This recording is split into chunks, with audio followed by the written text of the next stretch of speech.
Oh, landmines and jellyfish. Welcome back to Knives, I guess. And it turns out you can just buy watermelons. No one's going to stop you. I didn't know that, but I'm no watermelonomist. So, anyhow, today we're going to take a look at the Monikala Grenade. And I've done like a short on this one and a real quick initial view on it, but I've gotten to carry it for about 4 days here, so we're doing the review. But what we got here is frag pattern on the G10 scales, and you got a pocket clip, and it's tip up, which is the Lord's carry. It is reversible. You've got a flipper tab, and let's flick the bean. You got a blade that's just a hair over 3 inches, and what had happened was I had the Monikala Assault Team 1, and they sent me basically sent me a gift card for a review on Amazon, like weeks after I did my initial review on that and the review after carrying it, and after I did the video flame treating it, putting it back together after I did the flame treatment on the titanium. So they sent me that, and I took the card and spent that on knocking the price down on the Artisan Proponent. And so then when they sent the email back after everything was done, they said, hey, we have a new knife. Feel free to check it out. And so I did. And, you know, Monikala has now 2 times in a row given me the exact thing I was looking for. The Assault Team 1 is like a $35 titanium knife with a really good blade on it, really good cutting profile. Like that thing is sweet. And I'd been looking for frag pattern that I could afford to buy, where the price didn't start at like 80 or $100 and just ratchet up from there almost immediately. And this was, I think, around 26 bucks. I could be wrong. I'm going to drop the link off at Amazon to the listing itself. So if you want to get one, you can. Not an affiliate link. I'm not going to make a penny off it, but there's the option if you so choose. So I ordered this thing and it came in, and of course I carried it. And right out of the gate when I carried it, like I stick it in the waistband. And part of that is to see what the carry comfort's like. Part of that is to see if there's any issues there. And if it's comfortable there, it'll probably be comfortable in your pocket. And initially, this little dingus right here dug in like crazy and hooked on my skin because it wasn't broken down at all. And so that was hitting me. So I took a small file and I just kind of rubbed that down a little smoother. That got rid of the problem. It's not going to be a problem for you if you're carrying in your pocket and you're not a complete degenerate like I am. But that was a problem for me, and that's unique to me and how I carry these things. I did stick it in the pocket and carry it there for probably about 6 or 7 hours. It wasn't bad there, but it did remind me why I don't like carrying knives in my pocket. The right-hand side where I carry these, I have got like a big wad of keys. I've got juice for the big, I got juice for this guy right here, and then I got my small mod for stealthing in the back room. So trying to fish those out around any knife is just a headache, and I don't like it. But it rode comfortably in the pocket, did fine there. Probably be just fine for you. And so for like 4 days I carried it. There wasn't really any discomfort. I fixed the one thing that was causing issues, and everything else was good. So this thing did on the plastic on pallets. Whenever you cut through the plastic on a pallet, if you've got a good edge, it'll blast through the plastic, no problem. And when you get down to the single layer, pull it a little bit tight on the bottom of the pallet. If you got edge problems, it hangs up and tears instead of cutting through it. This thing did just fine there. You might be able to see where I did feed it a few pieces of cardboard. It lasered right through there. Like, this is a very good slicer. You know, you got a little bit of a hollow grind, a very, very shallow hollow grind into a small flat. So it does cut very well. It does slice very well. And you got D2 steel on here. I did not mention that, and I should have. So the factory edge is pretty sweet, and let's get some tore up paper here, and let's see what the edge is like after light use, very light.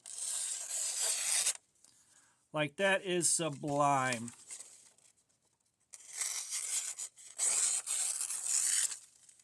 Yeah, it's a really good factory edge. Like, Monikala does good factory edges. The stuff they've made so far has been very, very good.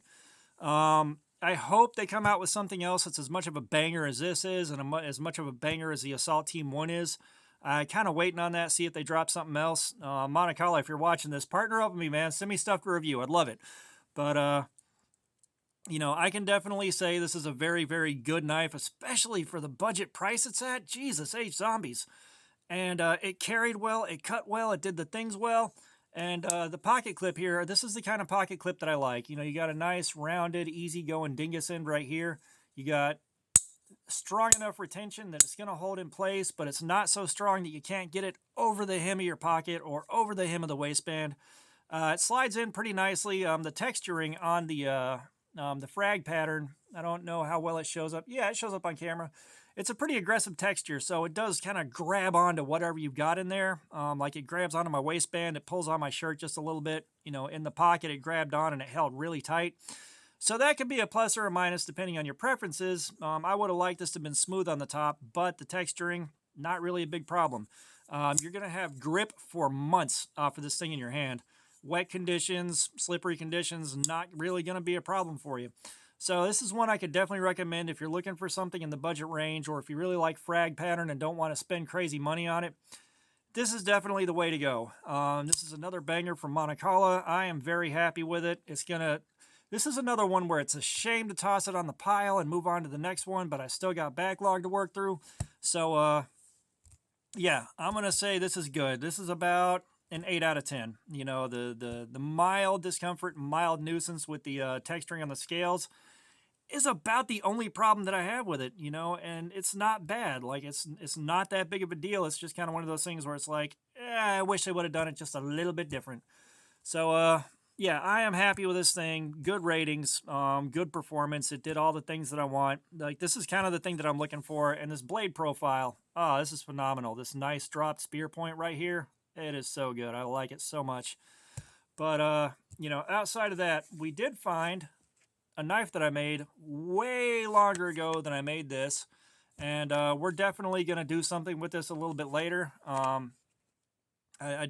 missed this thing. It was buried and got lost. And when I was doing the video for stuff that I made a long time ago, I was trying to find this and I couldn't.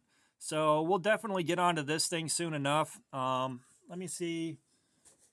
I don't have paper over here. Aw, Dukes. Okay, we got something I can slice up. Like, this thing's also a bit of a really thick chungus. That is a thick slab of steel. Because again, I didn't really know what I was doing going into it, but I tried. But the cutting edge is far better than the cutting edge on this one was. And I know what I did different. I've got kind of your classic Scandi-ish grind going all the way down into a convex edge. So we're going to play with this thing. Don't worry, we are going to play with this thing, and we're going to see what it can do. Because just like this one, it hasn't seen a whole lot of use since I made it, and I haven't really had a chance to play with it because I don't really carry fixed blades anywhere. So we're definitely going to play with this thing. I'm looking forward to it. And if I messed up something, if the heat treatment's wrong or something like that, you're going to find out when I find out. And my next live stream will probably be on Sunday when I'm off work. Closing at work means these live streams don't work quite as well as they do when I'm opening, but just wanted to let y'all know what's coming up with that, and I will drop the announcement in the community post whenever I get ready for it, so keep an eye out for that. We have fun with those things. I love it when you guys hang out and talk the whole time, but that's that. All that being said, thanks for looking at my crap. Subscribers, y'all are still coming in. It's awesome. I love it. It's very humbling that y'all are watching this and getting something out of it. Comments, I love some feedback. Let me know what you think about what you saw here. And all that being said, y'all have a nice day.